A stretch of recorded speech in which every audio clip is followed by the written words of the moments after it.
is a listening tour, a task force of senators, the majority, if not all of which, are from the southern coalfields, or at least representing areas where coal is a vital part of the fabric and industry of their communities and of their counties and districts. And it is a listening tour to go out throughout the state, particularly in the southern coalfields, to try to look at the specific challenges each of the district's communities face in southern coalfields, and to also hear from you as to what specific initiatives we may be able to help with you, work with you on at the state level to try to improve the quality of life of the communities in which you all live in Raleigh County, in your district, and throughout the state of West Virginia. It is a listening tour. It's not a political rally. It's not a question and answer venue. It really is for us to listen. Mama told me a long time ago, you learn a lot more by listening than talking. So we expect to hear from you as to what particular initiatives you believe we can help with at the state level to try to improve your economy. As you all know, there's not a lot of what's going on with the problems in the coal industry, and the coal fields are being carried out in Washington. At the state level, we support and will continue to support the coal industry, but we also want to work in collaboration with other opportunities that we may have in tourism, manufacturing, and other things that may help to drive quality of life in our communities, education, etc. So with that, I will, again, we're happy to have the first meeting here today. Senator Chafin as well is here, and we'll each be introduced, but Senator Mike Green, the host senator from Raleigh County and co-chair of the SCORE task force, I'll give him the floor next. Thank you, Mr. President. I first want to take an opportunity just to thank each one of you for showing up and participating tonight, because without you, without your input, we're really looking for direction and guidance from you. And that's one thing that I've made a comment a couple times, that it's going to be hard. You'll probably see a bunch of us up here biting our lips as we get in a room with a bunch of senators and have to spend most of our time listening. But before we get started, there's just a couple of people I'd like to take a minute to recognize. We have former Senator and now Commissioner Walt Helmick. If you would please, Commissioner Helmick. We have Kim Gross from the Governor's Office. Kim, thank you for being here. We have former Senator Richard Browning. Richard. And we're pleased to have Congressman Nick Joe Rahal.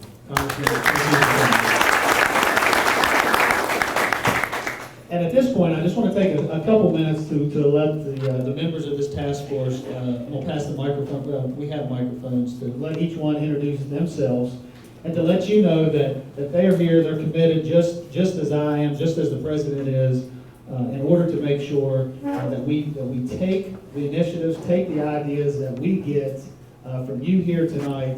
And the main thing is and what I'm so proud of, is the commitment that the President has made in order to make sure that we're going to have the legislative influence, the legislative muscle to push this through come January. Now, our plan and our goal is to have at least 3 meetings prior to the January legislative session. So we're going to be all throughout southern West Virginia, and we're going to be taking this out to get those initiatives. And if you look on the SCORE initiative page, I hope everyone got one when they come in, as also the members. We have a list of 6 or 8 of those initiatives that we feel are important, from the exploration of coal bed methane. That was one of the major issues in southern West Virginia when we had some tax incentives that incentivized those industries to come in. And Wyoming County was the largest producer for the longest time of coal bed methane. We have regional workforce development programs, and we have some of the best community and technical colleges right here in southern West Virginia. So, these are some of the ideas we have, but more importantly, we want to hear from you, and I'm going to sit down here pretty quick and give you the opportunity to speak. But first, I'm going to sit the microphone down here to Senator Chafin. Thank you, Senator Green, Congressman Rahal. Very nice to be here. Senator Helmick.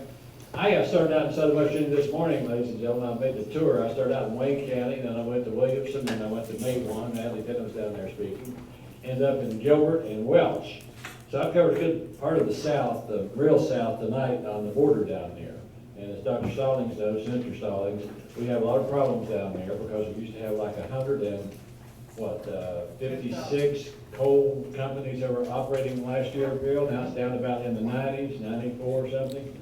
And people are not only scared, but they're just terrified. Holidays are coming on, and you know how it is. It's an up and down, but we really need this task force to do some good work, Senator Green, Mr. President, and I want to be a part of it and do everything I can to listen to you tonight. So thanks for having us here in Raleigh County, and I'll turn the microphone over to Dr. Stallings.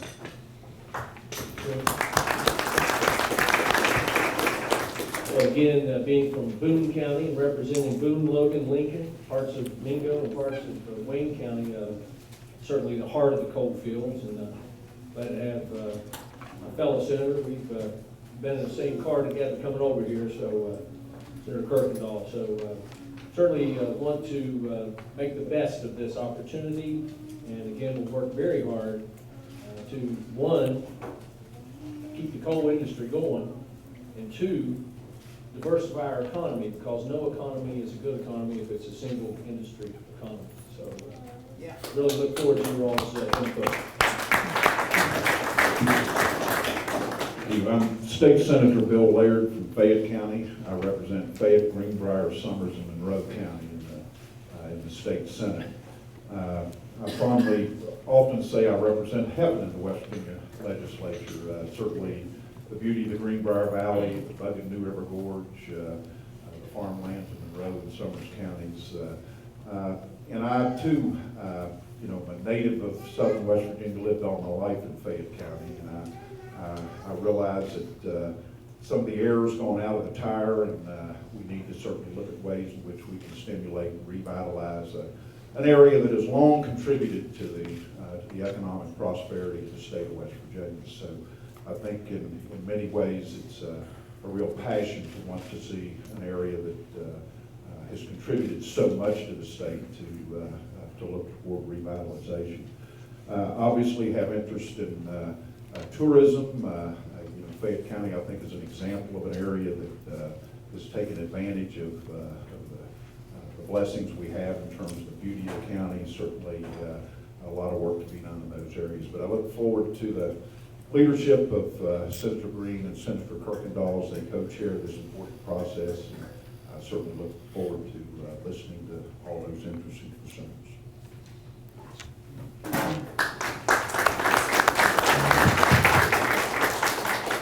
Hi, everyone. I'm Chris Walters, State Senator. I represent Putnam and Kanawha counties. As you can tell, I'm the youngest state senator currently elected. Whenever I look at West Virginia and I look at ways to diversify the economy, I've always looked at what we can do as far as infrastructure. And I've also looked at what we can do as far as fiber broadband infrastructure. West Virginia is ranked 52nd behind Guam and Puerto Rico as far as broadband connectivity. And with that type of infrastructure competing for 21st century jobs, we're not going to be able to compete. So what I've really tried to do is I've tried to look at the broadband fiber outlook of our state and how we can improve that. And I think that's one way that we absolutely can diversify our economies, because if you have great infrastructure that can compete on the internet for data jobs, it doesn't matter where you're located or what your terrain is. All that matters is you have the ability to compete and you have a workforce that's willing. I'm looking forward to hearing suggestions from you all, hearing how you all view your communities, what type of workforce that you all have in your all's counties, and what type of jobs you'd like to see coming, so we can look to try to create ways to foster those type of jobs in our economy. Thank you so much. I don't know how you can tell he's younger than the rest of us. I'm State Senator Ron Miller. I represent Greenbrier, Fayette, Summers, Monroe, also the 10th District. A lot of times people don't understand when we have this conversation. Our district, Fayette and Greenbrier particularly, have coal, and we have a very vital coal industry in that part of the state. But we also have diversified, we're very strongly in tourism, and I have a particular interest, and it's good to see Senator Helmick here, a particular interest in agritourism and agribusiness, and how that plays into this too. I am chair of Agriculture and Rural Development in the Senate, so I have a great interest in that.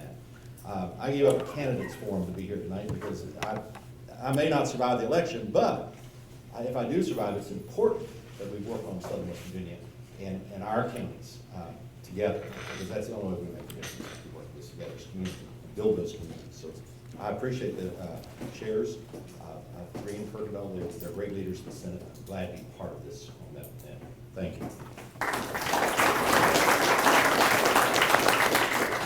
First of all, I want to say, thanks for the opportunity. I'm Senator Art Kirkendall. I represent the 7th, along with Senator Stallings, Logan, Boone, Lincoln, Mingo, and Wayne.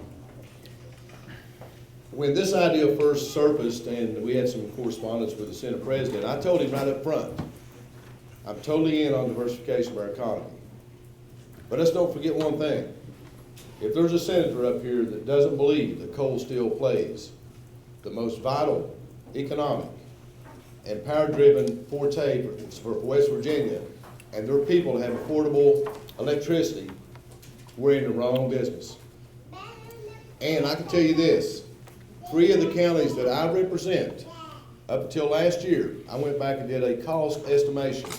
Mingo, Logan, and Boone was sending $170 million a year to the coffers of the state of West Virginia to do a lot of things for your kids, infrastructure, everything that you do in the Senate and the House. And a lot of times people turn their back on the fact when we're under attack on the coal industry that, well, maybe we need, to go to windmills, hydro, this and that. Absolutely we do. I'm not against that. But as leaders of the state of West Virginia, we got to decide if coal is going to play 40% of the energy efficiency of West Virginia for the next decade. We got to look 5, 10 years ahead, because people will not invest money if they don't know what they're investing in. We need to work on our coal issues. We got oil and gas in the boom now, the Marcellus Shale. Down south, we have a little gas called Utica that they'll get in a few years, and we're going to see a boom also. But we got to be smart enough with input from the people that we're going to travel around and listen to.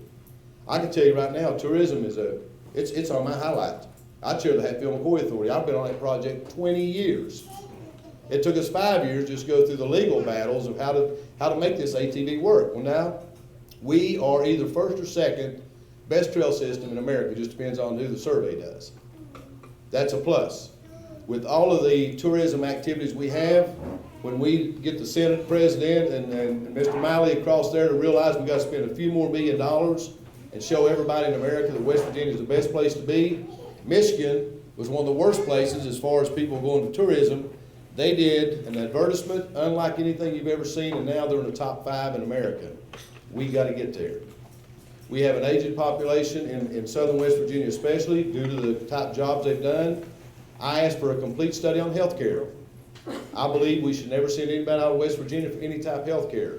That's where your education for your kids, quality jobs, and everything comes into effect. So if we work on some of these aspects, and we do that, and with Walt looking at new economic input from agriculture, something we've never seen before at the magnitude of these working. West Virginia, I believe, and I tell everybody, I represent the best people in the world. It's up to us. We're at a critical time to where we got to stand up as leaders, take that next step, listen to you guys, make wise decisions, but also we got to cherish and control what we have. And what I'm so frightful of with the war on coal, and the president put me on the Southern States Energy Board, we now have 16 states, Puerto Rico, and another group. We got 18 different areas that control the energy in this country. We have the cheapest rates of anybody. I don't want the American public to be lied to and duped into the fact that if we lose coal, down the road you'll be paying $500 a month for your electric power instead of $282 on the average. That's unfair to you. We got to clean it up. We've cleaned it up in the last 30 years. We got to do better, and we can. But always remember, we can do it all. But coal should be the #1 issue, oil and gas. We should be energy independent in this country, and we can get there. But other issues pertinent to the state of West Virginia, we've got to fight and fight hard. And it's a pleasure for me to be here with my colleague, Mike Green, as the co-chair, and with the leadership of President Kessler and all these other Southern guys. I think we can give you guys a good effort when you give us some good information. Thank you. God bless.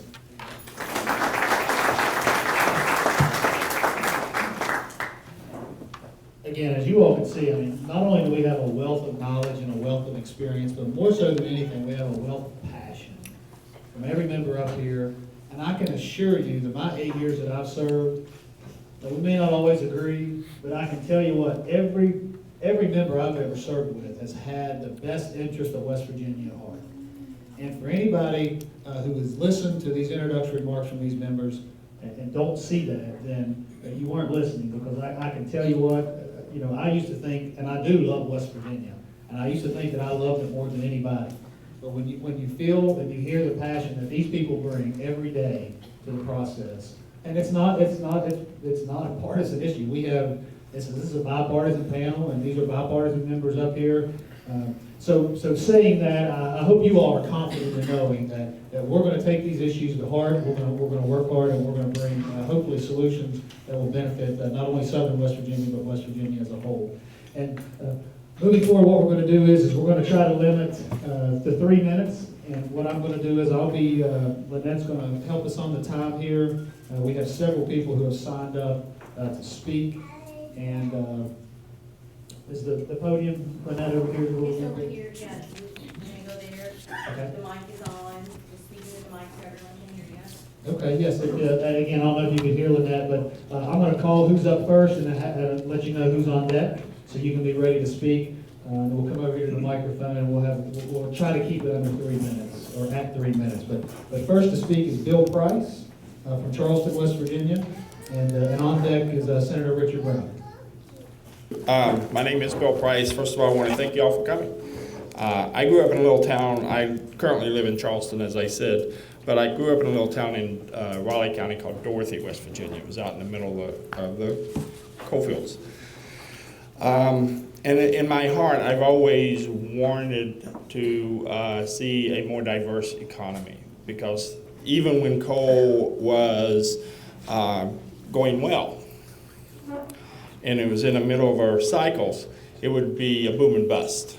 Never was able to get leveled out. My father, as a coal miner, got laid off several times in his lifetime. And I do believe that we're in the middle of a structural change in that industry, whether we like it or not. But I think that we have some hope here in the state of West Virginia if we embrace, I think this just went dead, but we'll keep going. If we embrace some cleaner energy as part of our energy mix. About a year and a half ago, we put out a report by Optimal Energy that said that if we were to embrace aggressive energy efficiency policies in the state of West Virginia, we could produce 19,000 jobs. That's a significant amount of jobs. And the report that I'm referring to, will be happy to send to all of you, and will do so. Another area is solar energy. We think that there are jobs that are currently being produced on all the surrounding states, but the state of West Virginia is last in the number of jobs in solar in that area. We think there's a large opportunity there. We also think there's a large opportunity in community-owned wind projects. Now that's not, there's no magic bullet when it comes to that. There are some places wind should not be. But there are also places where we feel like it would be an appropriate energy source. One of the biggest things that I think we're not tapping is under our abandoned mine lands funds. And I think too often we look at that as a silo source of funding for cleaning up our sites. And instead, if we took a look at that as how can abandoned mine lands work with the Appalachian Regional Commission and the Brownsfield program, and we can, and the example that I just used a couple of days ago was if we found a site that was needing to be cleaned up under the AML program prior to 1977, and we took that site and said, AML funds will clean it up. ARC funds will help us train our workers. And Brownsfield and ARC could come in and put in a health clinic in that area. Then we would be a way of getting out of our silos. We're excited about this. We think environmental groups, labor groups, community groups, anti-poverty groups, small business groups, we can all work together. We feel like we can revitalize the economy and take West Virginia down a path that it's frankly never been at before, but needs to be at now. Thank you. Thank you, Mr. Chairman. Thank you, Mr. President, for calling this assembly together, for forming this initiative. Although I never doubted it, I do appreciate your interest in Southern West Virginia. I'm here tonight to talk about two things. One is highway funding. As you know, I work for the Coalfields Expressway Authority, and we're promoting a modern four-lane highway through Raleigh, Wyoming, and McDowell counties. Although we have nearly completed construction in Raleigh, we're now working for the first time in Wyoming County, and hopefully we can continue to work down into McDowell. If you want to talk about revitalizing southern West Virginia, just look around any part of the state to see where a new modern four-lane highway has gone, and you'll see prosperity. You'll see economic prosperity. So that's one thing that we can do to help this area, the area that I live in, Wyoming County and adjacent county, McDowell and so forth. Then we have to fund that highway. Now that's where we get into trouble, because anytime you talk about funding something, you have to do it with taxes. Now, either you have to do it, you have to vote to raise taxes, and believe me, I know how hard that is. I know that not any of you can, introduce a bill and get that done. It's got to be a decision from the leadership of the governor's office and the House and Senate to do that.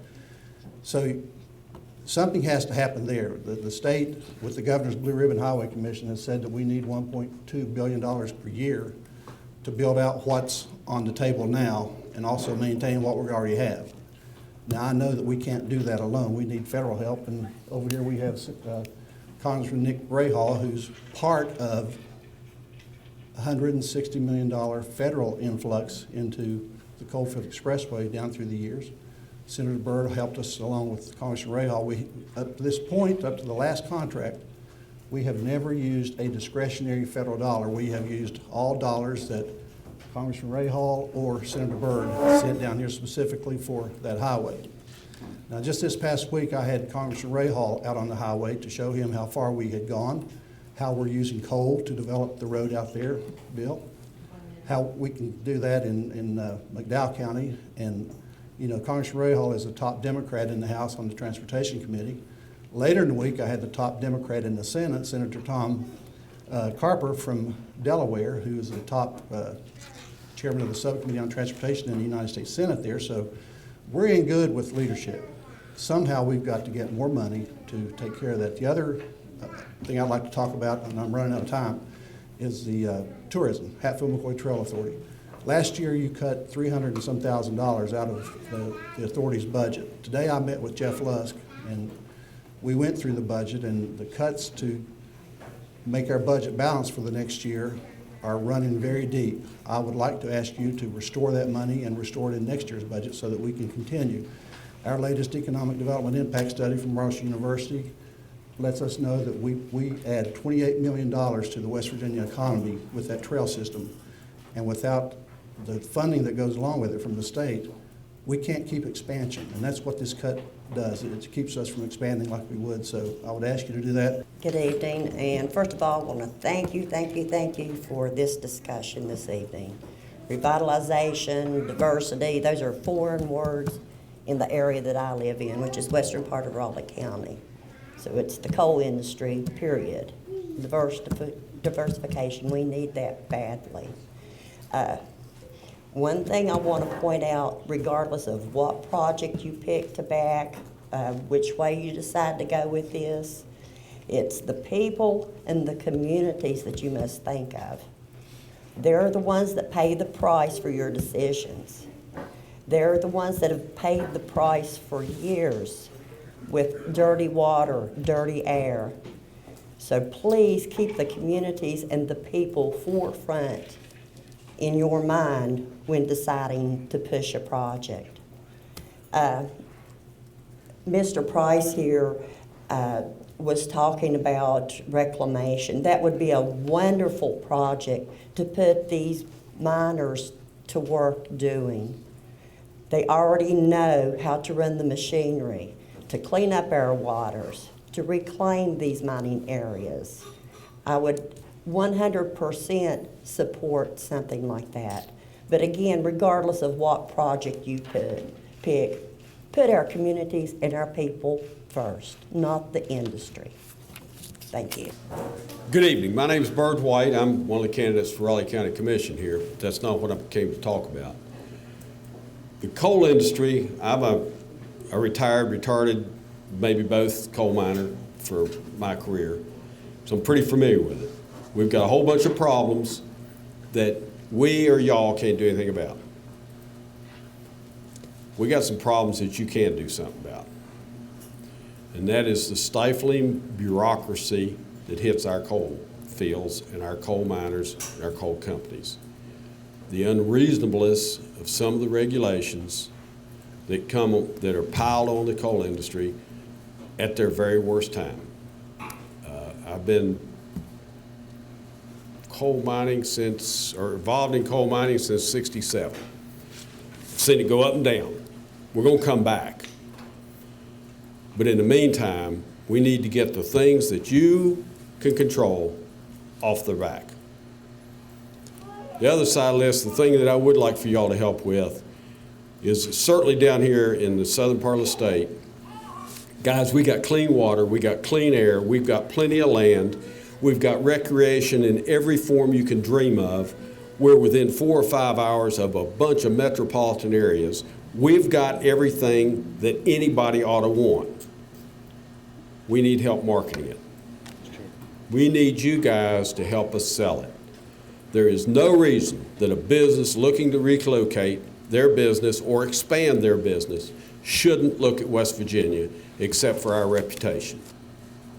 The perception that outsiders have of us, which isn't true. We need y'all's help to help us change that perception and sell our state. Thank you. Somebody else can have my minutes. Thank you very much. My name is Ted Bettner. I'm the director of the West Virginia Center on Budget and Policy located in Charleston. I was born and raised and still live in Kanawha County, West Virginia. And this is my daughter Lucy is making all the noise around here, so I apologize about that. I just want to first applaud the effort about having this conversation. It's important, it's needed to move this state in a solid direction and to make sure someone like Lucy can move back here. And she can raise her family here too. So I applaud all the efforts that are being made to do this. I think one thing that struck out at me, we had a conference last year on making a brighter future for West Virginia, and Alan Mollahan said something I thought was really good about economic diversification. We're not talking about subtraction, we're talking about addition. So I think that's really important to keep in mind. And also I think there's some enormous opportunities that we need to take advantage. The AML funds is a wonderful opportunity that I wish our congressional delegation would get more on board with talking about to their colleagues, because I think there was an initiative to do that, to transfer some of those funds at the beginning to do that.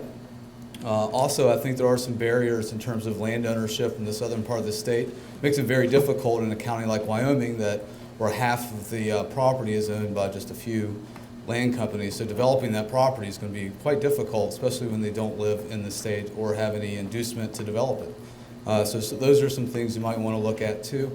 Also, there's a workers' compensation debt tax that's been on coal and natural gas that will probably be coming off soon. It's about $80 million on both, and will probably grow with gas. I would urge you to direct that into the future fund or an additional part of the severance tax that could be done in a very transparent and accountable way, and that could provide a source of funding to this project and to initiatives that come out of it, because it's going to take money.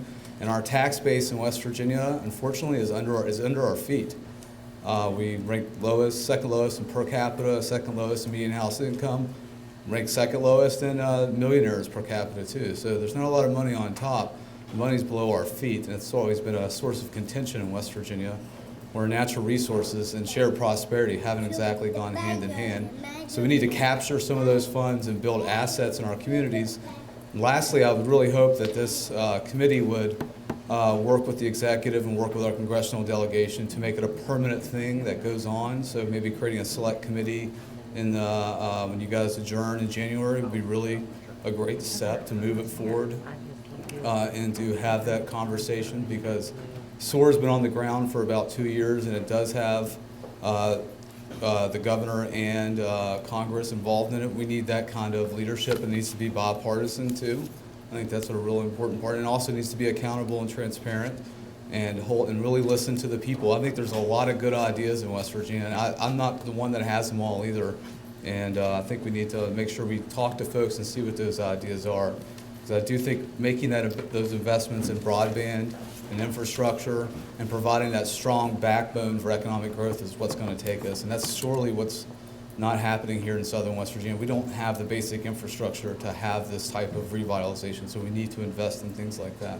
But thanks again very much for your time and for doing this. Good evening. I appreciate the opportunity. I apologize. I don't come with facts, but I'll come with just a little bit of my personal opinion. I've got a daughter that's a teacher in Raleigh County. She makes good money, but she knows she can make better money out of state. I've got a son that's a senior in high school right now that knows, that feels he can do better once he gets out of college and goes out of state. And I've got a daughter in middle school thinking the same way. I want to maybe back what Mr. White said earlier. We have a good opportunity in southern West Virginia. We have all the resources in our area. What we seem to lack, though, in some areas is a trained workforce. I'd like to see a little bit of emphasis on this task force to look at the education opportunities in southern West Virginia and improve those and show these young adults that there is and can be good opportunities in southern West Virginia for them. I'd like to encourage my children to stay in the area, but understand that they can go out elsewhere. And also another area I'd like to see a little bit of focus on too. I appreciate the senators that come from the tourism industries. I enjoy those industries well. I'd like to see diversification in better paying jobs though, and more better paying jobs in southern West Virginia. Appreciate my time. Thank you. Just a couple of comments, and unfortunately anything you do within 30 days of election is considered to be political, and I'm actually not here for those reasons this evening. I'm here because of an investment that I've made in Wyoming County over the last year of about $500,000 to bring a healthcare facility to that area that's had a significant impact on those folks in that area. And the two things I've experienced down there is that the issue with roads and broadband. So you need to be able to get people and information in, and you need to be able to get people information out. And that's what's lacking. You build Richards Road, and just a little bit that we've got done from Slab Fork takes 7 minutes off my trip into Pineville. My ability to be able to connect my business here in Beckley to the business that I have in Pineville through roads and through broadband will allow me to be able to connect an additional investment into McDowell County and other places. So I think you've got people that are ready to go to work, but you guys need to look at the infrastructure. And if you put the infrastructure there, people will come. There's just no way to get there from here.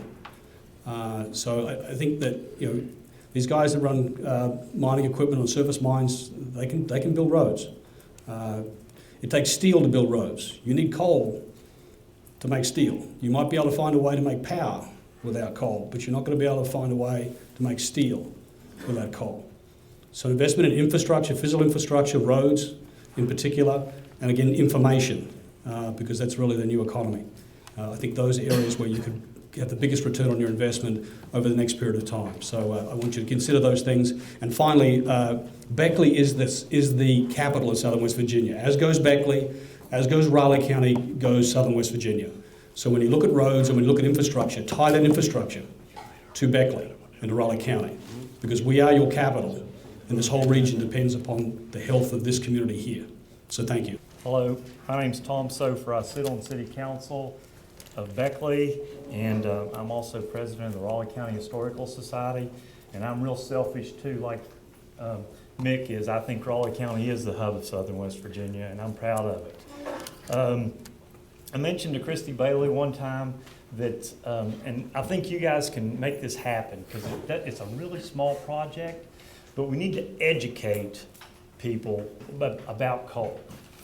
And one simple way is everybody in this room has driven up and down the turnpike 1,000,000 times.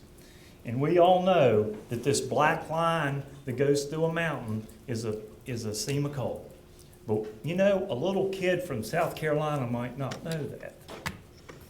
And if we took a small sign, well, maybe a big sign, and put coal, we dig it, on that piece of coal through there, you educate people on what coal is. And you have to educate your youth.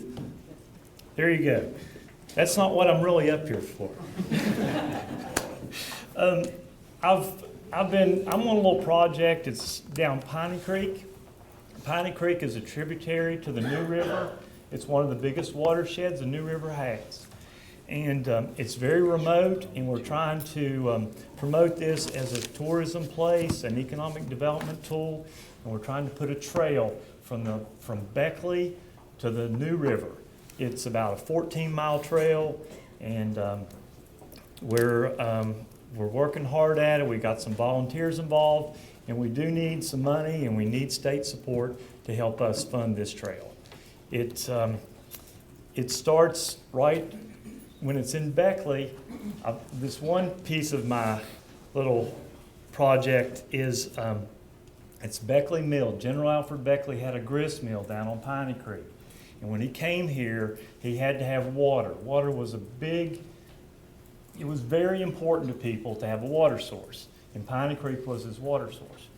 Well, this has been sitting down at the bottom of a landfill for 170 years. It's pretty much untouched. And we're in the process of trying to make a little park down there.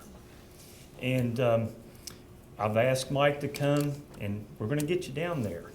You'll love it. And once you get down to Piney Creek and it gets in your blood, you can't. It's like the New River was to the Dragons. I think it's the Dragons with the white water thing. So I want some support with the trail system and the mill that I'm trying to work on. It's right off of 64. We built us a new road across through there, so it can't fail. What else do I have on my list? And there's a brownfield there we want to clean up too. And then back at my table, they made a joke, but I went out to Colorado this summer and visited my daughter. And Colorado is just like West Virginia. It's a beautiful state. They got big mountains, but you know what? Colorado is West Virginia on steroids. It really is. But they've done something out there. They've legalized marijuana. And this is a big, big tax base out there. And they got all kinds of stuff and all kinds of new buildings and all kinds of new stuff. And when those numbers come in, you guys are going to have to make a decision. So think about it. That's all I got. My name is Carrie Jo Grace. Some of you are familiar to me. I work for the Our Children, Our Future campaign to end childhood poverty in the state. And most of the community organizing that I do takes place in the southern and western part of the state. And I just wanted to thank many of you for coming to our candidate forums that we've been holding all over the state, and for the partnership that you showed us in restoring the $1.6 million in children's funding last session. We appreciate that very much.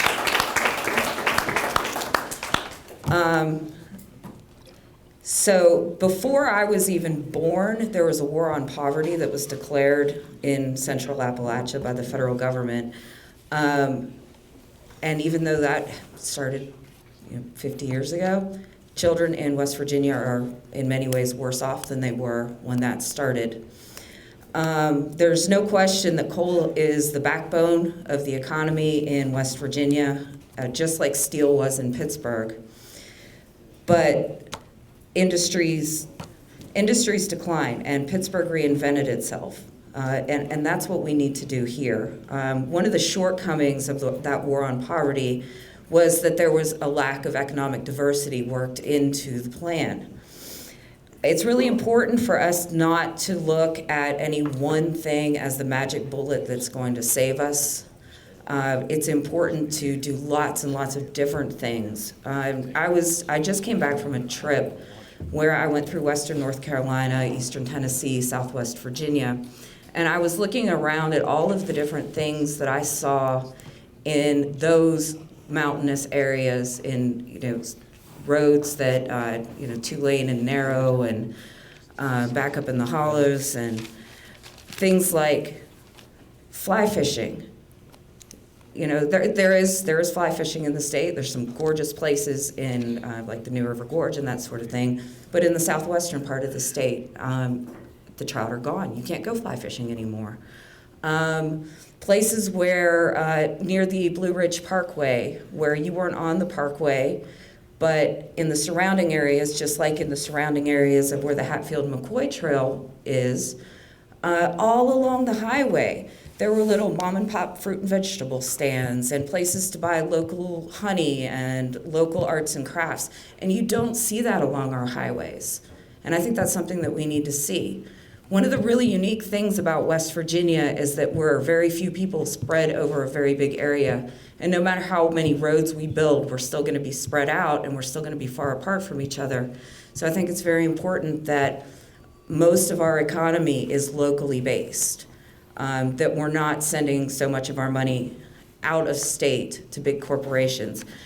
So I think we need things like small business incubators, micro loans to local folks, so that they can start up their own mom and pop shops, or they can start a plumbing business that they wouldn't be able to otherwise. And then one other thing, our platform addresses the drug addiction problem in West Virginia on multiple levels, and we have a huge lack of treatment and recovery centers and a huge lack of support systems for former addicts. And not only would having those resources available make our people stronger as they recover and become employable again, but that in itself creates jobs. So, thank you very much. Hello, my name is Gary Hartley. I'm with the Summit Beckley Reserve of the Boy Scouts of America, and I'm here to thank you for your bipartisan support of the Summit and of Amendment 1. The Boy Scouts of America built a world-class facility here in West Virginia. We have found out that the venues out there, the sporting venues, are becoming nationally ranked or world recognized, and we're seeing an increased interest in use of that. The Amendment 1 that you folks helped move forward will allow us to do that while still maintaining our nonprofit tax-exempt status and allow us to continue to do our youth programs. I want to say that we are committed to doing that in a way that supports our local communities, that doesn't compete with businesses, that allows us to move forward and actually build our local businesses in our community. We think that this Summit Beckley Reserve is a once-in-a-lifetime, once-in-a-100-year opportunity for the Boy Scouts. We've invested and are looking forward to actually putting in close to $350 million into that facility. Okay, there is nothing else like it in this country. There's probably nothing else like it in the world. And we think that being able to utilize that, on a limited basis, in a diverse way, will stimulate our economy, will create more jobs, will bring more tourism into this area, and will give us greater exposure for the state of West Virginia about just how great this state is. We want people to come back, invest more, and do more. And we'll be able to do it without costing the state anything. So with that, I want to say thank you, and thank you for your support. Thank you. Great, thank you. I'm Stephanie Tyree. I work with the West Virginia Community Development Hub. Go over here. And I brought one of my partners, Margaret O'Neill, with the United Way of Southern West Virginia up here with me to talk about a project that we're working on that I wanted to put on your all's radar, and I wanted to put on everyone's radar because it's really closely aligned with what you're doing here with SCORE. Margaret and I, along with a number of other partners across the state of West Virginia, are working on a project called What's Next West Virginia, and I really see it as the bottom-up conversation of what SCORE is doing from a legislative perspective. So What's Next West Virginia is really a community dialogue for communities across the state to talk about where we are right now and what our vision of the future for our state is. And the way that we're doing this is we've trained facilitators across the state to bring together community conversations, and in those community conversations, you all will talk about what you want to do in your communities, what your vision of the future is, and then the hub and other groups will help put those visions into action. So Margaret is going to talk about the work that's actually happening in Beckley. And I'll just say very quickly, I know y'all were scared when I came up here because my name's not on the list, so I'm only going to talk 2 seconds. Raleigh County has already had a training session. We had the largest, I believe, in the state. There were about 100 people. Debbie Elmore and others were in that room from many southern West Virginia counties. Every county has a group that's going to be facilitating those conversations. So What's Next Raleigh County, the United Way and myself are helping along with Ellen Taylor from the Chamber and many others to organize those conversations. I'm right over next to the kitchen, next to the cookies and the coffee. If you'd like to participate in the What's Next Raleigh County conversations, or to be even narrowed down more into a What's Next Beckley, or What's Next, we were talking about that Whitesville area, or Pettus, or those, it can be as small as a street or as large as a county, and we welcome you all to participate. It is exciting, and we thank you for being here from the top down and from the bottom up. And so we invite you all to come to the conversations too. And if it's okay with the committee, we have flyers that we'll leave out so people can find out more information. Hello, my name is Detlef Olfers. I work for Raleigh County Commission, but the reason I'm here is really two things that come to mind, and certainly on the note of what Tom Sofer was saying about the Piney Creek Trail. Wow, that's certainly something that I'm involved with as well, and very excited about it. What I think he didn't mention was we did get a federal grant that we need matching funding to go with that. It's through the Federal Land Access Program. So we've secured a good deal of that matching grant, but we're over the halfway mark. One thing I did want to mention is the importance for health and for our citizens, and that, mental health, and the problem that we have in this area throughout the whole nation too, the problem of drug use, alcoholism, and I just want to emphasize that as well as our physical health, and that's really all I want to say. Thank you. Thank you, Senators, and thank you for having this committee meeting. My name is John Cook. I'm a merchant in the town of Man in Logan County. Senator Kirkendall may be with. We struggled with the economy on and off for a number of years, but as we all know, the coal industry goes up and down, so it's a natural thing. I do want to dispel something. This war on coal talk, current administration has seen an increase in miners employed 25% over the Bush administration, according to West Virginia figures. But unfortunately, those jobs have been going to the northern coal fields instead of the southern coal fields. So right now, the real enemy of coal mine employment is natural gas prices. The cheaper they are, the less people are inclined to use coal. That's just the fact. Now, for economic development in the southern part of the state, I think we have three issues we really need to address. One is transportation. The corridor system has worked well, and as it expands, it helps bring more people, goods, and services in and out of the area. Please continue with that. The second issue is education. Now, that's been a bit bugaboo. It has been bugaboo since the Jay Rockefeller as governor. He was supposed to address it then. He did not. We're still kicking that can down the road.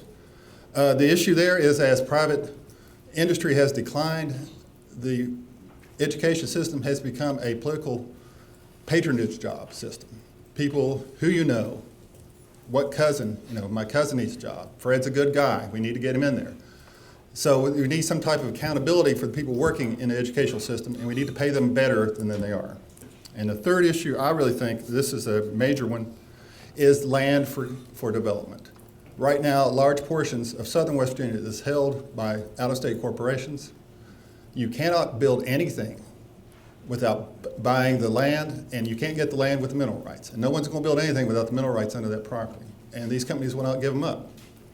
The taxes are so cheap on them that they'll hold them for generations. As General Kirkendall know, there's a company controls a large swath of southern part of the county. And I can't buy a lot to build a house on.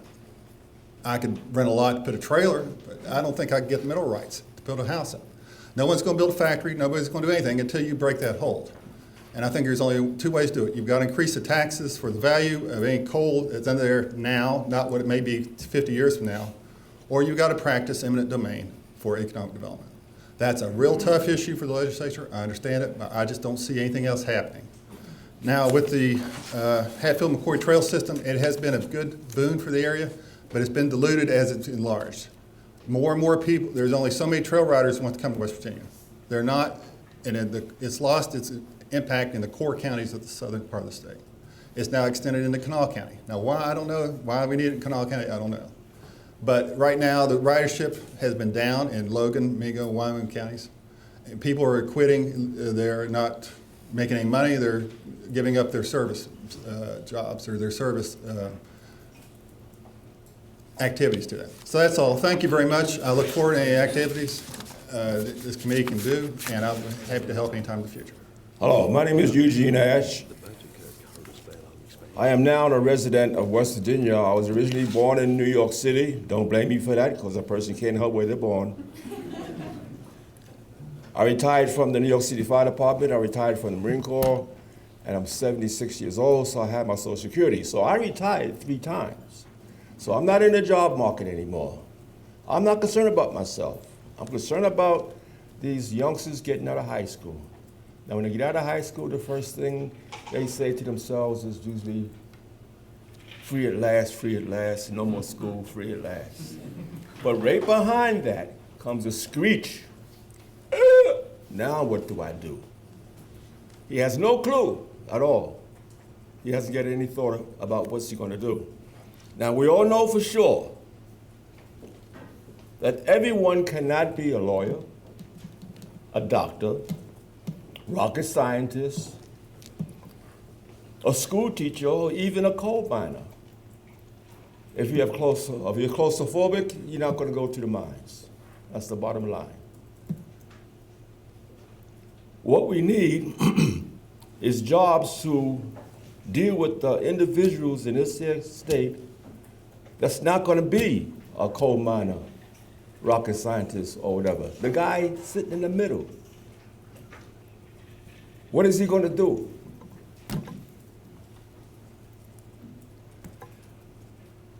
Years ago, they had a thing in small towns called the mill.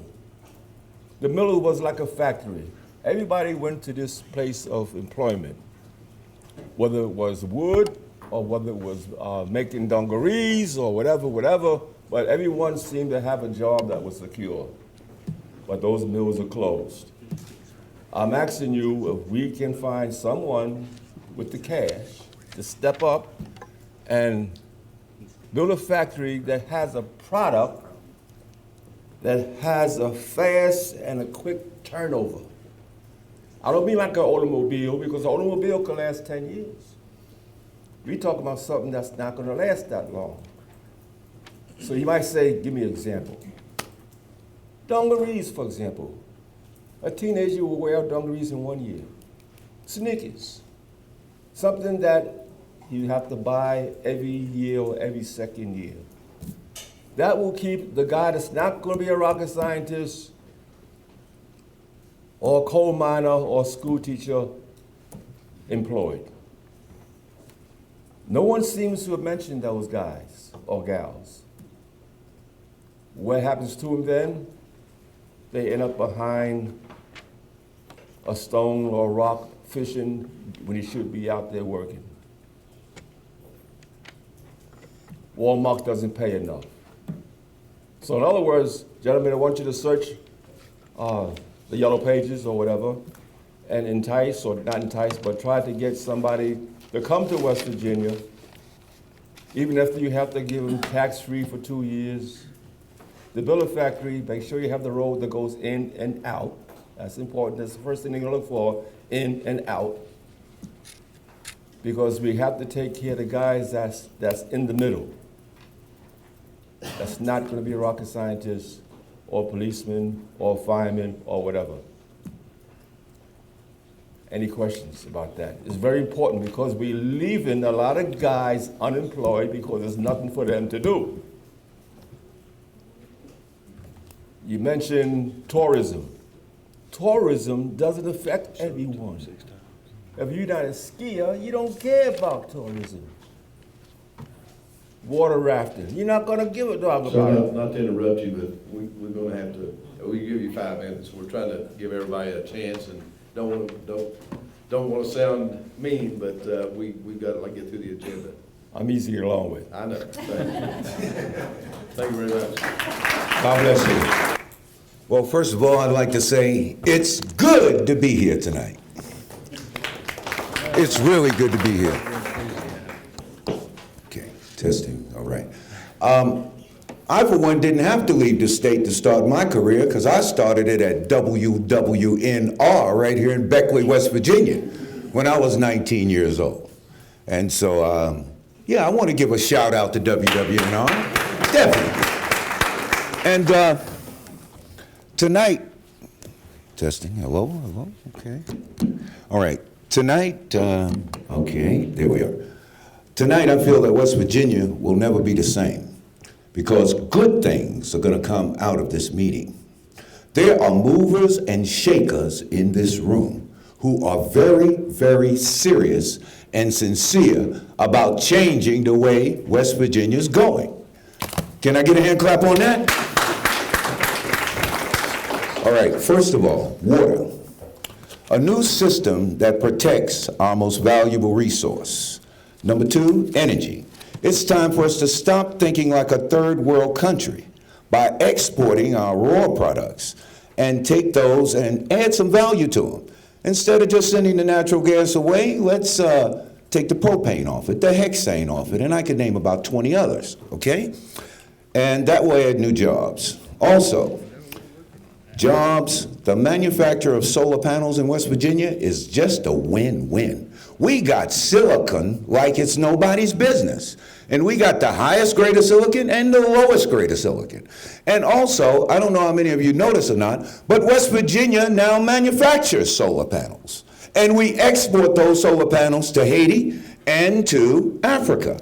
Now, I, for one, would like to see some of those solar panels exported to McDowell County. Yes, because I think they could need it, but also we can take these solar panels and start manufacturing them in Beckley, McDowell County, and all over our state. Next, let's see here. Let me get that. Okay. Building of a water pipeline. Down here in Glen Ferris, we have a deep water aquifer. We can put our men and women to work by building a water pipeline from there going right down to Charleston, with the intake being right there in front of the state capitol. Then we'll sell water to the West Virginia Water Company. That's right, because the water resources of West Virginia belong to the citizens of West Virginia. Can I get a hand clap? You know, by us taking hold of the resources that we have and making positive movements, don't worry about the party you're in, worry about getting the party started. So we can get our people back to work. Because let's face it, you know, when you go home or go to the grocery store, they don't ask you what party you're in. You know, they ask you what color your money is. All right? And the same thing about paying our bills. Next, we can turn our coal mines into power plants by placing gas turbines on site to capture the methane gas that's already being generated there and turning it into electricity. All right? This is another thing that will employ our coal miners. All right? And some good news. The U.S. is now a net energy exporter. We produce more oil than Saudi Arabia. And West Virginia got a large part to play in that. Can I get a hand clap on West Virginia? Thank you very much. My name's Eric Ottenreith. I live in Fayette County, and I'm in an electrician's program at our local vocational technical school, and a number of my classmates are ex-miners, and they're there getting retrained to be electricians. And one of the things that moved me to this is I'm very interested in the justice issues in our state, social and environmental justice. And I think that solar production is a very good thing for our state, both in terms of jobs, but also in terms of making a cleaner environment, and that's not just to be a tree hugger, as some people like to deride that term, but clean economy or clean environment means people are going to have a healthy place to live. And this is an absolute must ingredient for a healthy economy. I know that people, young, smart entrepreneurs, do not want to come to a community where there are health hazards. The mothers won't have it. And the guys, they're looking at their business, if it's the guys. Anyhow, healthy environment is integral to a very healthy, diverse economy. Another key ingredient to a healthy, diverse economy is the education system that a number of people have addressed tonight. You all know that Fayette County is in pretty bad shape. We've lost somewhere around half of our high school or student population since the mid-'70s. And it's very difficult I would like you to consider when you address education issues, when school issues, consolidation issues come up, please there needs to be another paradigm of thinking about schools. Schools are not just for education. Schools are an absolute part of the fabric of communities. They have value to the communities far beyond just the education. And when you take a school out of a community, you do huge damage to that community. Thank you. So there needs to be a different paradigm thinking about our school system. Take that into consideration. Another aspect, I would like you to reconsider how you think about wealth. Many people in West Virginia have moved to West Virginia from a long time ago and even now because they want to live a simple life. For those people, quality of life and what's valuable to them, what adds value to their life, is being able to drink water out of a well and catch fish out of the streams and hunt and grow gardens and eat the food out of their gardens. And when that is taken from them, when the water and the air and the soil is spoiled, you have taken the value out of their life and you have made them poor, even though you may not have changed the amount of money they have. What I would like you to do is make a real commitment to the people of West Virginia, the regular people who don't have jobs in the coal industry. Get serious about the mounting evidence of health problems created by especially mountaintop removal mining. But it's not just mountaintop removal, it's all sorts of heavy industry. And one of the reasons that coal has been king for so long is because it is so destructive in so many ways to communities that nothing else can survive there. Everybody who is smart and clever leaves because coal is so dominant. We need to stop the talk about war on coal. You far exceeded 3, okay? Thank you. Okay. Stop the language about war on coal. Senators, thank you very much. I'm Bill Rainey with the West Virginia Coal Association. And I appreciate very much the day you announced this initiative and certainly being here in Beckley to hear about it. I have the privilege of representing the best coal miners in the world who mine the best coal in the world. And it's truly a great resource that this state is built on, and everyone knows that. And there's no one that wants to stay where they are today more than the people that are mining coal or those that are unemployed today. And they want to stay there where they were raised, and they want to raise their children there, and they want to see their grandchildren raised there. So they're going to protect their environment, and they're going to make sure that it's safe, and they're going to do everything they can. And I say I also represent the greatest environmentalist in the world because they practice it every day. So with that all having been said, as Senator Kirkendall said, Senator Chafin went through, and I tell you, when you go to Logan, you go to Williamson, it's sad today. And there is a war on coal, and you can describe it in however you want to. There's things that have been said tonight that we can't do anything about in Washington, but there are things that we can do. And we got to get competitive. There's a number of things that we can do as a state. Some are legislative, some are policy, some are regulatory, some are habits. But we've got to change that so we get competitive and stay in the market. The AML program is alive and well. It's spending a lot of money. And Commissioner Helmick is here. We've got a number of initiatives going on with our operations across the state, predominantly in southern West Virginia. And we've got beehives on surface mines for the first time ever.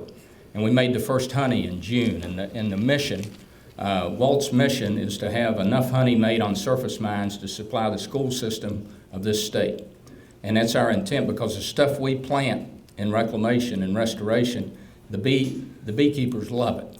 And we don't use pesticides, so we don't harm the bees in any way.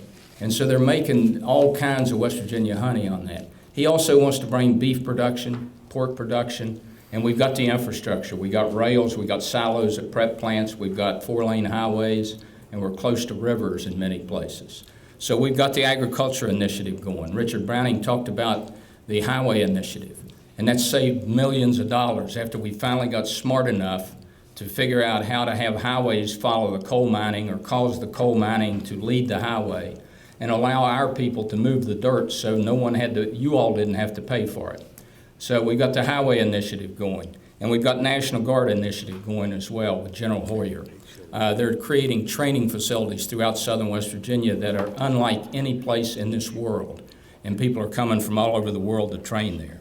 So if you all can help us make sense of what goes on in Washington, and there are things that we need to do at the state level, gentlemen, but our objective is to keep everybody working in West Virginia and keep them here doing what they're the best at, and that's mining West Virginia coal. I pledge the industry's support to you all in whatever capacity we can possibly provide it. And thank you for being here, and I appreciate it, and we're going to travel around the state with you. Thank you. Thank you. I'm a resident of McDowell County. I'm a concerned citizen of McDowell County, which is at the center of, was the center of coal, is no longer. There are about 300 jobs there. Boy, there's just too much to say. When people ask me what's it like down there, I say it is very complex. It's complex socioeconomically, religiously, culturally. About 40 years ago, the bishops of Appalachia defined poverty as powerlessness. And I have felt that in the last 6 months.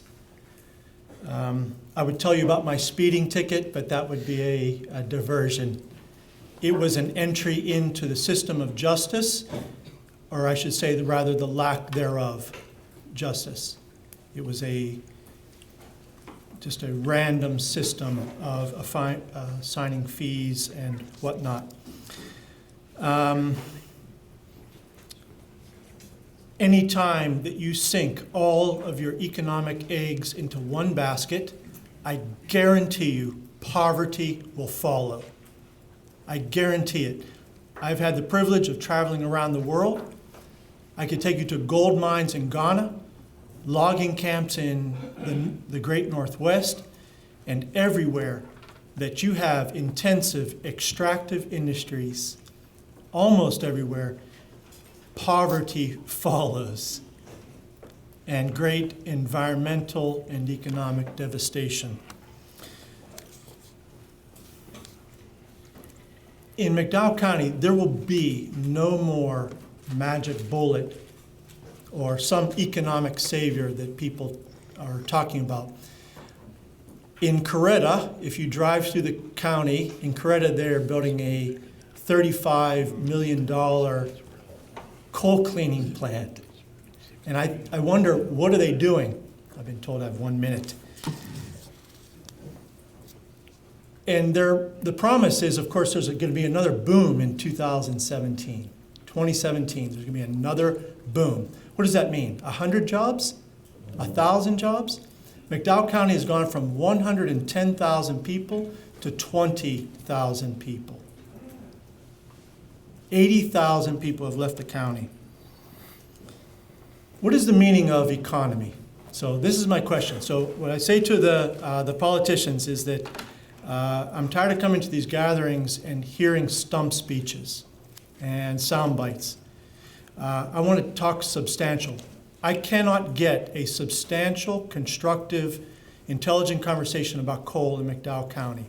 Everyone wants to blow their ads and kind of talk rhetoric and so forth, and I just can't seem to talk about things in an intelligent way. What is the meaning of the word economy? Does anyone know up there? What's the root of it? What's the Greek root of the word economy? Anyone? Okay. You had a minute, I'll give you over two. So okay. Finish up, please. Thank So you. it is the word oikos in Greek, and that means the right ordering of the ecology. It comes from ecology and economy. It's the right ordering of the people and the creation.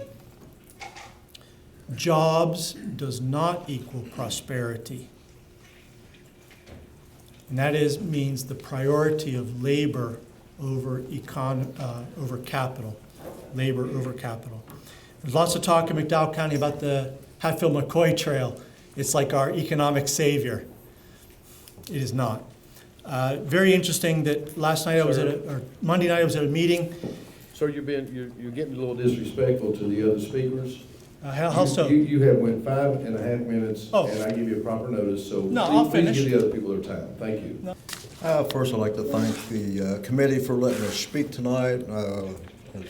We sure do appreciate it. One of the things on the list was increased funding for tourism. Like Bird White, I think we definitely need to do that. We have a lot to offer in West Virginia: rafting, hiking, biking, rock climbing, you name it, Hatfield-McCoy trails. I think that would maybe boost some of the economic growth in our areas, especially down south in Mingo, McDowell counties. Secondly, I like to, like Tom Sofer, I'm also a committee member for the Piney Creek Trail. And any trail that we develop in our county, which we don't have that many, does increase our economic growth and also wellness for our community. Also, well, that's it. Thank you, gentlemen. Thank you. My name is Matt Winder. I live in Fayette County, but for purposes of today, I'm the president of the New River Gorge Regional Development Authority. And I would like to, on behalf of our authority, welcome you, Senator Kessler, and the various state senators who have joined us today. Appreciate the effort. We're looking forward to your visits to Southern West Virginia. But on behalf of New River Gorge RDA, we represent Fayette, Nicholas, Raleigh, and Summers counties. We've been in existence since 1988. It was a creation of state law in 1988. Chad Weichel, our executive director, is here along with several members of Chad's staff. We have a partnership with the Small Business Development Center in that we have a business coach. We have a partnership with West Virginia State University in that we co-employ 4 extension agents who focus their efforts on community development. So it's not just an effort strictly aligned with economic development, but also community development. In spite of our best efforts, certainly we cannot keep up with job creation that comes anywhere close to the job losses that we're experiencing in the coal industry and related industries to coal. No easy answers to that. You're looking for the answers, we're looking for the answers, and we look forward to working with you on that. Towards that effort, there will be a gathering on November the 19th here in Beckley at Tamarack, and there will be a number of citizens throughout the 4 counties who will assemble that day, that morning. And I think, and I know this also coincides with the interims in November, but if there were any way possible that a contingent of you folks who are on this committee could join us, I think you'll find it a pretty enlightening morning. A lot of folks will be speaking about issues. They'll be giving a lot of thought to what they want to speak about, and hopefully we'll come away from that with a lot of reflection on what's wrong with Southern West Virginia, what we can do to repair it. Unfortunately, 80 years ago, 40 years ago, 20 years ago, Southern West Virginia legislators in Charleston didn't have the foresight that you gentlemen did with the Future Fund. I want to congratulate you on that. I think it was great foresight.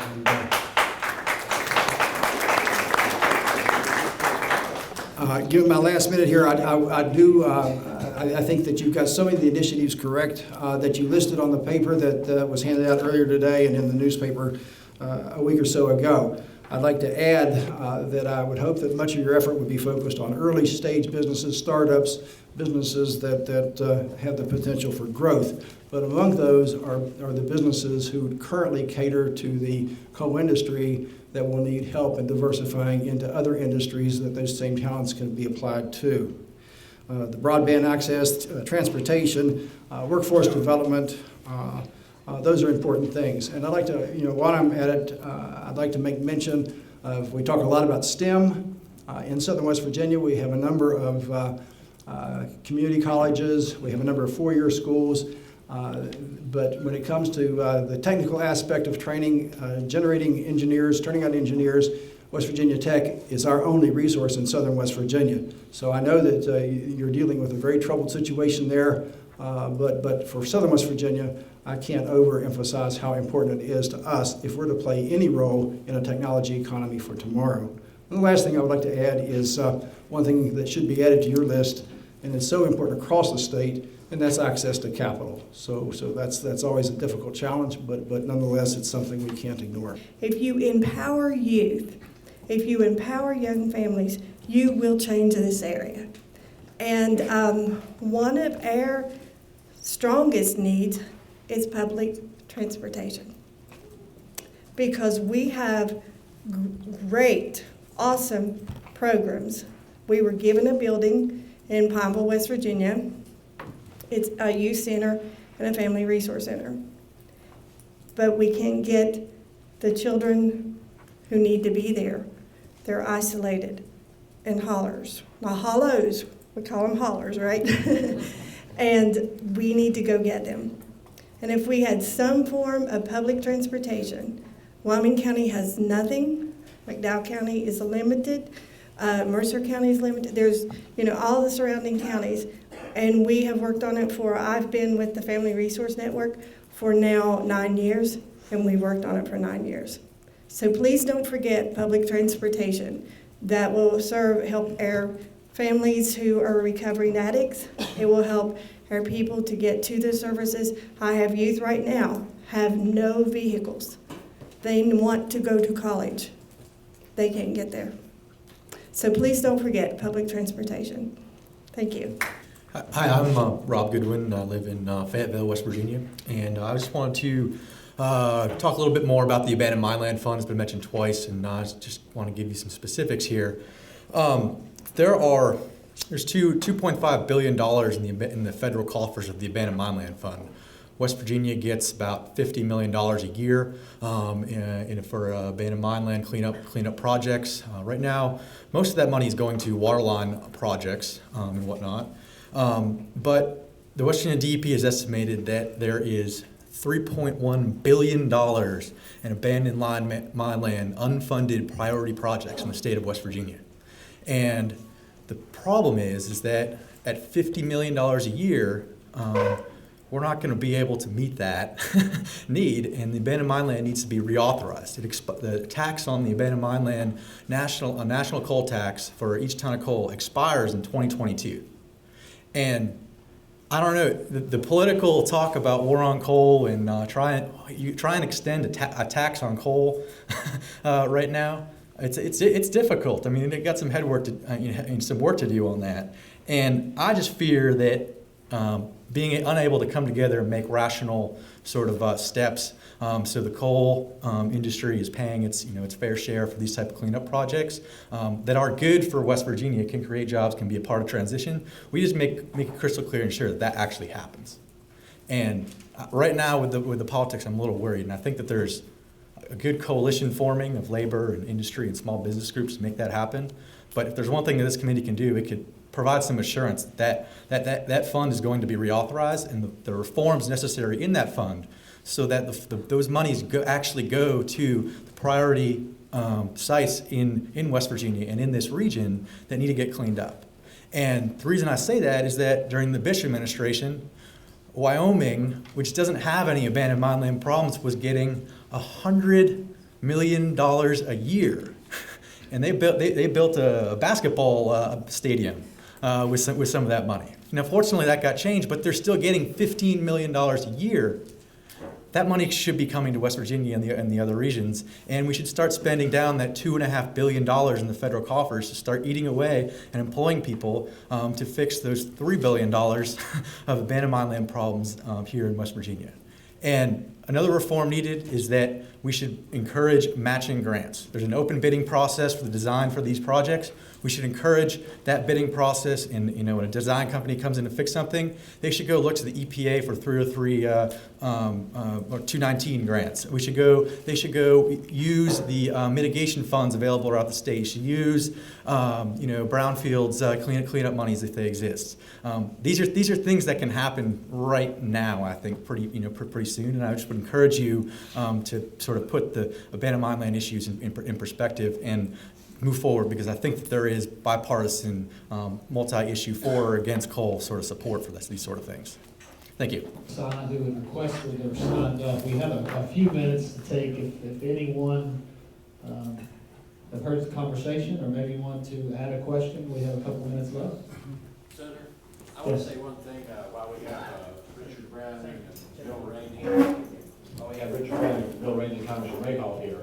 You talk about a lot of people about McDowell County. I represent Southern Minerals in Eddie Asbury, and there's no 4-lane road, as the Congressman knows, just right now in it, but we're working on it. He has done all this mining and is ready to donate like $80 million to the roadway in McDowell County around the new federal prison. And he's all set to go, Congressman. And then all of a sudden, the EPA comes out and changes the rules again. And they have stopped him, and it's cost him, 100 jobs or so. It's really big. So I've been on the phone with Randy Huffman, but I'm hoping that we can all somehow use our collective minds, Congressman, and let's fight this EPA and some intelligent, smart way to fight it. And we just cannot lose $80 million of free, valley field to build a 4-lane road in McDowell County around that prison, which we desperately need. And every little bit helps. And Richard, you know what I'm talking about. It's just insane that they can change the rules in Washington to do this to us, Congressman. I know you're fighting it hard, and you might address that and tell us where you are. But I also want you all to know, and this is not a political rally, but Congressman Ray Hall, if he wins, he's going to be number 4 out of 435 people in that house. You know how long it takes to get to be number 4 from 435? And you're the subcommittee chairman, aren't you, of the highway? If we were empowered to jump. Yeah, okay, and be the chairman. But anyway, we've got to fight this, Mr. Chairman. I was down there today, and it's just heartbreaking to see these people losing their jobs. He's going to give $80 million worth of free work, and why we can't finish the road. And everybody's just frustrated. I don't know how we do it. We've got to come up with some solution. I just want to make that comment. Thank you, Senator. The Senator from Greenbrier. Thank you, Mr. Chairman. I'm just curious, I know this isn't Q&A, but I've heard Piney Creek 3 times, I've kept notes here 4 times. Nobody's told me a dollar amount. And does somebody have a dollar amount to finish that project? I'm very interested in what the dollars are. So far, we've filed for a grant of $250,000 from the airport down to New River. In that grant, $50,000 we have to come up with. In that, we've got $30,000 of that match money. We still need $20,000.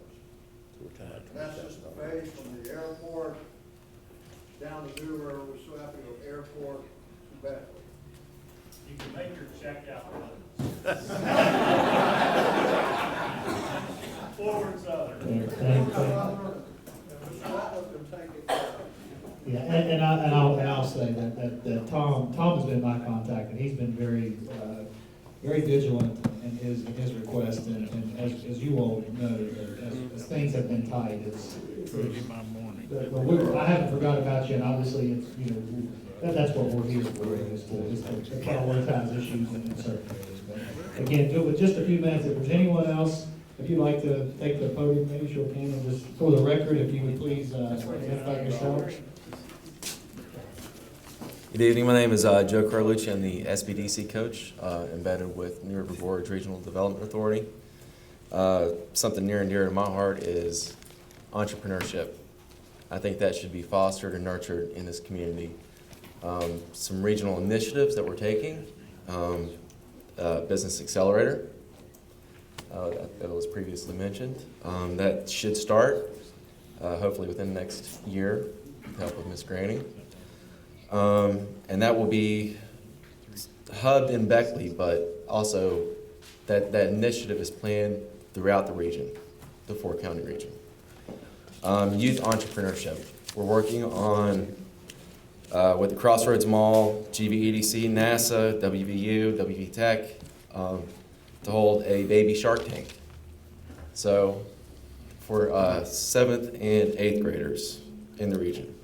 An agribusiness hub, okay? People like Appalachian food, and they crave it. In DC, in New York, there's no outlet here to get that food from here to there. So working with Appalachian Harvest, WealthWorks, RCBI, a lot of the local farmers in the area to make that happen.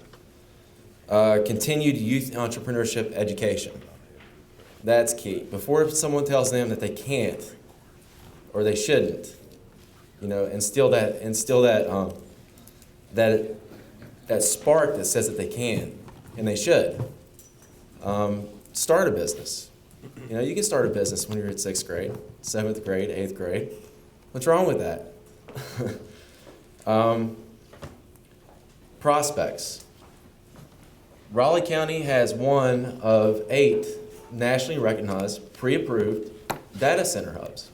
We have the infrastructure and the power to support that. Right here. We were 5 years behind forming an LLC. I mean, recognizing an entity as an LLC in West Virginia. Right now there's a new push for what's called a Series LLC. Thanks, sir. I think 5 out of 50 states are recognizing that's an initiative we should take on. Equity investment via the internet. Okay, you can purchase equity shares in a company up to $10,000. Georgia, Wisconsin, other states are doing it. I hate to be another 5 years behind that. So, you know, let's do it. Thank you, guys. Thank you very much. All right, I'm Scott Hill with Theater West Virginia this evening. And I do a lot of different things, but I hear tourism mentioned. I've had an up close and personal bout with tourism at Theater West Virginia for the last year. The first night Theater West Virginia opened, we had 19 different license plates coming in. That's what we can do. But we also changed our thinking at Theater West Virginia. You know how many shots there are in Hatfields and McCoys? There are 135 shots. You know why I know that? They're 60 cents a piece. I would sit with my wife on the back row and go 60 cents, $1.20, $1.80, $2.40, $3, $3.60, $4.20. But along with the big picture of bringing all these monies together, you have to worry about the little shots. How much a shot costs at Hatfields and McCoys? If we start doing that, and we did this by volunteerism, the 1%, if 1% of West Virginians would give 1% of their time, we would put 1 million man hours into the state of West Virginia and not need a dime out of Charleston to do that. 1 million man hours each year. What could we do with that? I think a lot, because I've seen what can be done at Theater West Virginia. And thank you, gentlemen, for helping us stay alive. Last year we were at a goose egg. This year we're not there. We're a little north of there.